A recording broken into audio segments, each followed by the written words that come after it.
Welcome and good evening to the 7 Eyewitness Weekend News here on Win TV and WinTVWorld.com. I'm Shirvani Sukhai. Welcome as always. In our top story this evening, Kamla Persad-Bissessar was always the choice for Prime Minister, not Winston Dookeran. This from the leader of government business, Dr. Rudal Munilal. He made the comment in response to a more than usual bitter-sounding Congress of the People leader Prakash Ramada, who made the comment to party members on Thursday night. As a matter of fact, Dr. Munilal said it could all be just election hype. Sheldon Yewood tells us more. And in 2010, when the election was called, we gave selflessly of our leader, who ought to have been the Prime Minister. We gave selflessly of our work because we knew Trinidad and Tobago needed a change. But the sad fact is that after we went in the relationship that got us into government in the People's Partnership, many of our supporters, a large majority of us, felt, well, listen, we had worked so long, we wanted to see a COP in power, we wanted to see a COP Prime Minister, there was a level of disappointment and disenchantment. This was Thursday night, during the first round of debates for executive positions within the COP, as they kicked into election mode. His words very piercing, as the political leader of the COP, Prakash Ramada, seemed very concerned about the hand that was dealt to the COP within the People's Partnership government. However, speaking with 7 Eyewitness News, leader of government business Dr. Rudal Munilal said it was always understood that Mrs. Kamla Persad-Bissessar would have been the Prime Minister. I remember in the period, at the build-up towards 2010, they were negotiating parties. In fact, myself, Mr. Jack Warner, and Dr. Suraj Rambachan were representing the UNC. And the COP was actually represented by Mr. Timothy Hamill-Smith, Mr. Ganga Singh, and Mr. Clyde Weatherhead.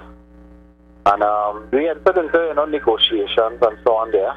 Mr. Ramada was at that time not involved in any way on the front line. And it was always clear from the very beginning that Mr. Dookeran, in fact, Mr. Dookeran himself made it clear that the Prime Ministerial candidate would be Mrs. Persad-Bissessar. So if this was a foregone conclusion by all relevant parties in 2010, why make the statement now more than 2 years later? Well, according to Dr. Munilal, it may all just be election hype. I won't want to take too much things, too seriously at a time like this, In all elections, this is the city season when they come to the last few days before an election. So I won't prefer to give too much analytical, emphasis on it. So is this latest incident a cause for concern for the coalition? Dr. Munilal says, far from. We have a high level of cooperation and cohesion, and I don't think this will matter much because Mr. Dookeran is actually away on government business at this time, and I'm acting for him in foreign affairs. He's extremely busy and taken up with his work, so I don't think this will have any effect. Sheldon Yewood, 7 Eyewitness News. Well, despite challenging economic times over the decades, manufacturers have been able to stay ahead of the game and remain competitive. This from Trade and Industry Minister Vasant Parath as he congratulated the management of Kaleidoscope that celebrated their 40th anniversary last evening. They were also credited for being one of several family businesses in Trinidad and Tobago that survived for many years. Very few companies can boast a tradition of 40 years, and particularly remain as a family-owned company.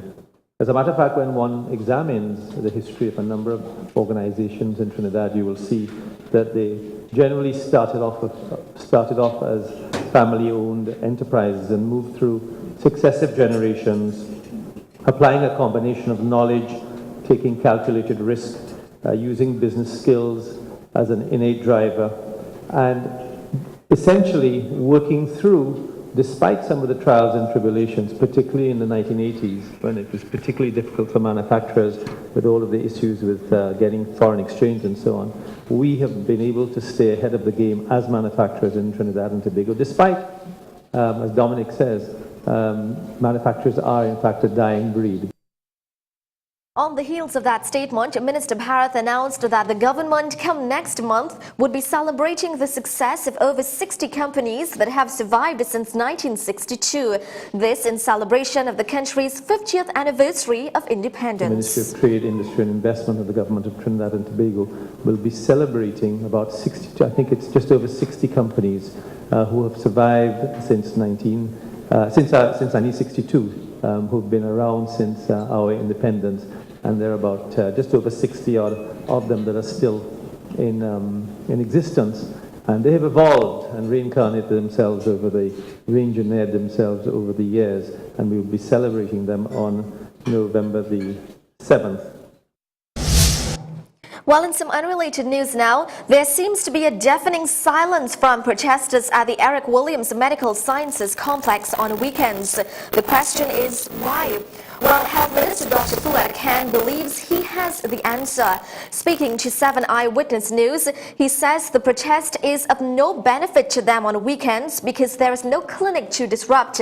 Dr. Khan says it is evident that the protest is meant to frustrate the NCRHA board and the ministry while patients are left to suffer. Protest on weekends. Saturdays and Sundays, everything is how is it? And Monday to Friday, the protest takes place. I think it's just a matter what they're doing is to disrupt the patients who are coming for care during the week. They're not protesting on a weekend, which is a time when no clinics are done. So, and they tend to protest when the clinics are there. So, I think the protest is designated to make sure that the patients don't get care.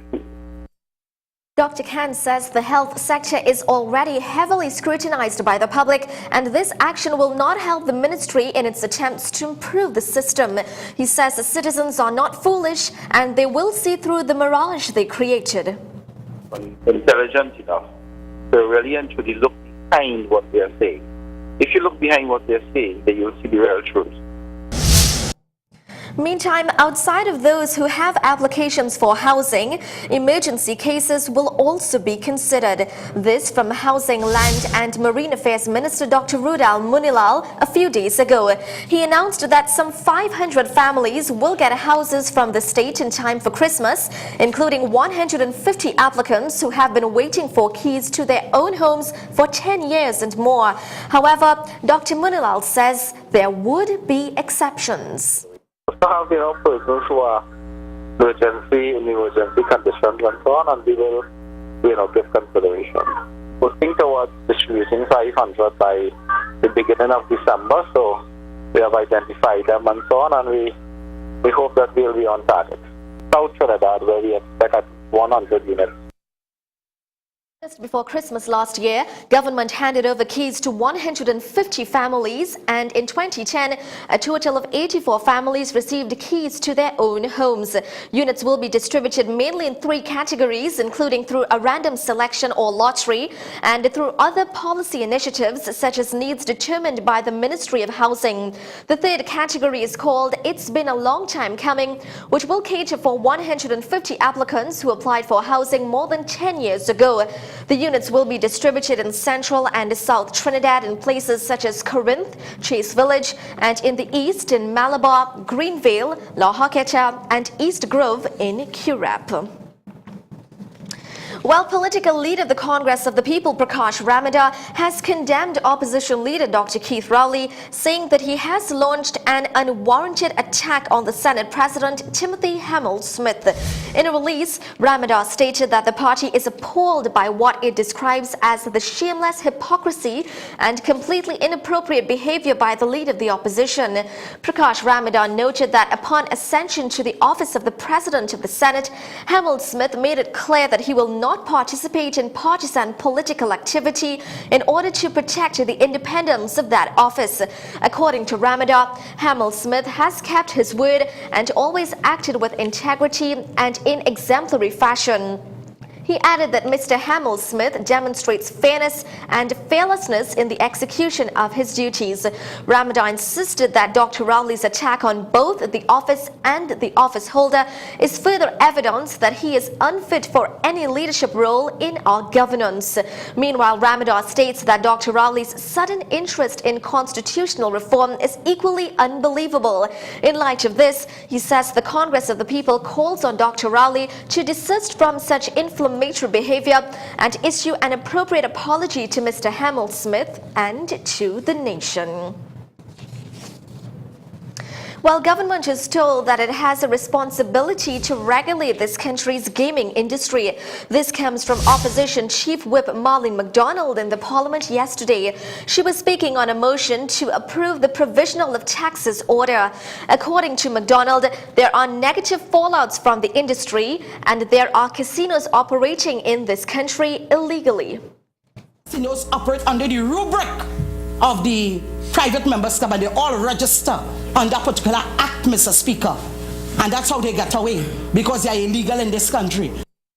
The opposition chief whip told the House in laying the 2012-2013 budget in the Parliament, Finance Minister Larry Howe promised to take control of the industry. She is now calling on the minister to tell the country just how he intends to do so. Mr. Minister of Finance, what is your government's vision or plan for the gaming industry in Trinidad and Tobago? I would like to know. Mrs. McDonald further called on the finance minister to adopt a holistic approach to regulating the gaming industry so it can be beneficial to the country. That this unregulated gaming industry that rakes in hundreds of millions of dollars each year in Trinidad and Tobago in undeclared profits, and this money barely benefits the economy. Meantime, dollars are being lost in this country each year from casinos. Member of Parliament for Port of Spain South, Marlene McDonald, said casinos which are operating illegally in this country are also investing their money abroad. This, she said, has been negatively impacting on the country, adding that these casinos have been spared taxes for far too long. Speaker, even have links and ties to foreign investors who invest their money in overseas accounts, and that's where all the money laundering will come in. And in related news, Member of Parliament for Port of Spain South, Marlene McDonald, believes the imposition of taxes in the gaming industry will lead to the closure of a number of private member clubs. Yesterday, she told the Parliament that hundreds of people are employed by these clubs, and if they are closed, there will be negative effects. McDonald explained that most of the money generated from these clubs comes from their bars. This issue raises questions about falling profits for the owners, and most important, I would say, the loss in jobs. This tax would act as a disincentive to employment opportunities, present and future.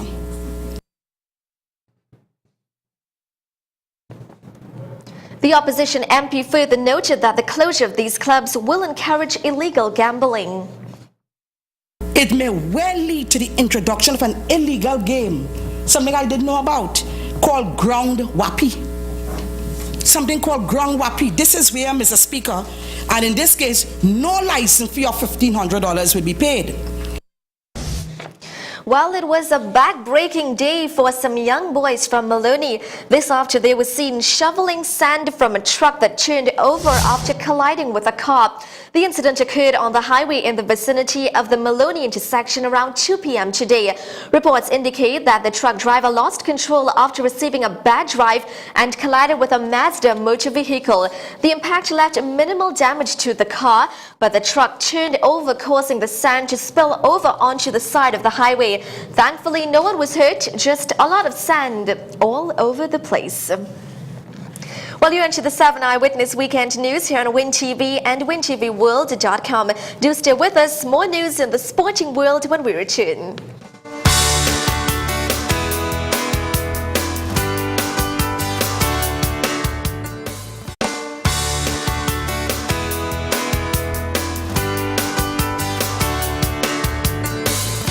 Welcome back to the 7 Eyewitness News. Thanks for staying with us. In news in the sporting world now, this country's sports ambassador, Mr. Darren Ganga, is in South Africa as part of the ESPN Star Sports commentary team for the Champions League T20 2012.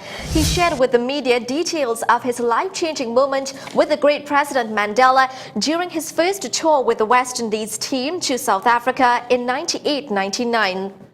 He presented a token of appreciation to a representative of the Nelson Mandela Foundation at a press conference held in Johannesburg on Saturday, 20th October 2012 at 10 a.m. Johannesburg time. Mr. Ganga's story has struck a chord with many in South Africa, and ESPN Star Sports has readily accepted to cover and feature his story during their coverage of the Champions League. He presented a prized possession to the foundation, a cap that was part of the official West Indies uniform during that tour to South Africa. In more sporting news, U.S. cycling star Lance Armstrong says he has been through a difficult couple of weeks as he faces a catalogue of cheating allegations. But he did not refer directly to the scandal in his first speech since the U.S. anti-doping agency named him as the central figure in a major doping ring. We hear more in this report from the BBC. They came to Lance Armstrong's hometown to support him and the cancer charity he founded 15 years ago. More than 1,500 people walked the yellow carpet, including some of Hollywood's biggest names. Yes, of course he remains an inspiration. I mean, that I think anybody who's looking with a very clear eye at this would find themselves very hypocritical to think otherwise. Thanks. Did you consider pulling out of this event or not? No, by no means. The charity's never had more attention, and you won't get any of those running it to say a single word against the man who stepped down as its chairman following the doping charges. Do you feel let down by what he's done? I feel very proud of the fact that he has been a source of inspiration and hope to millions of people, that he's spent 15 years of his life serving the fight against cancer, and that we are deeply grateful for the fact that he's donated $6.5 million to the foundation. Thank you all. Inside the hall, Armstrong received a standing ovation, but only made brief reference to the allegations swirling around him. It's been a difficult couple of weeks for me, for my family, for my friends, for this foundation. I get asked a lot. People say, "Man, how you doing?" And I say this every time, and I mean it. I say I've been better, but I've also been worse. So Lance Armstrong has seen that he does still have supporters, although these days they can be counted in their thousands rather than the tens of millions. And those who came here to applaud him are leaving none the wiser about the lies which he appears to have told them for all these years. While New Zealand fell inches short in their bid to equal the world record of 17 straight test wins by a top-tier nation after an 18-18 draw with Australia, the world champions trailed 15-6 with half an hour left, but 4 consecutive Dan Carter penalties put them ahead. Mike Harris's 5th penalty for the Wallabies leveled it after 75 minutes, but New Zealand, opting for a scrum on their own 22 in injury time, nearly snatched victory only for Carter to miss a drop goal with the last kick. It was an incredible finish, and the sense of disappointment and disbelief on All Blacks' faces after seeing their run come to an end was evident at the final whistle. The All Blacks had won 16 successive tests since their final game before last year's World Cup triumph, a 25-20 loss to Australia, also in Brisbane, and were looking to equal the joint record of their New Zealand predecessors from 1965 to 1969 and South Africa from 1997 to 1998. You're on to the 7 Eyewitness Weekend News here on Win TV and WinTVWorld.com. Do stay with us. International news just on the other side of these messages.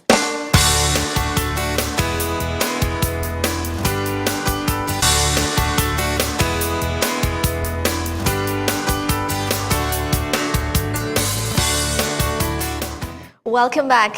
Moving on to international news now. A day of national mourning has been held in Lebanon amidst opposition protests over a massive car bombing a day earlier in Beirut. The jet included Internal Intelligence Chief Wissam al-Hassan, who was close to the anti-Syrian opposition. We hear more from the BBC.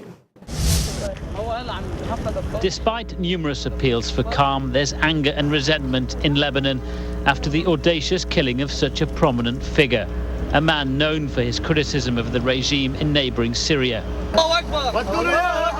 Anti-Syrian demonstrations have taken place across the country, in particular in the northern city of Tripoli.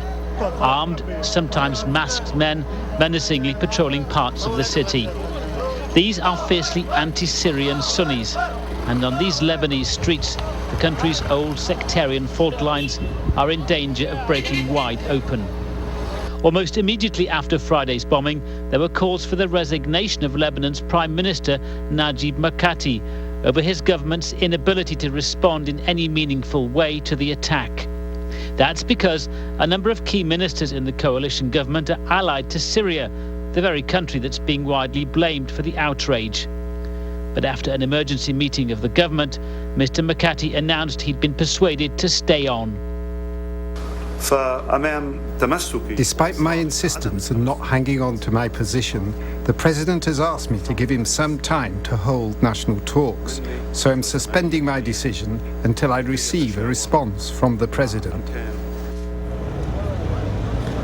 At the scene of the bombing in the upmarket suburb of Achrafiyeh, there's still a considerable police presence.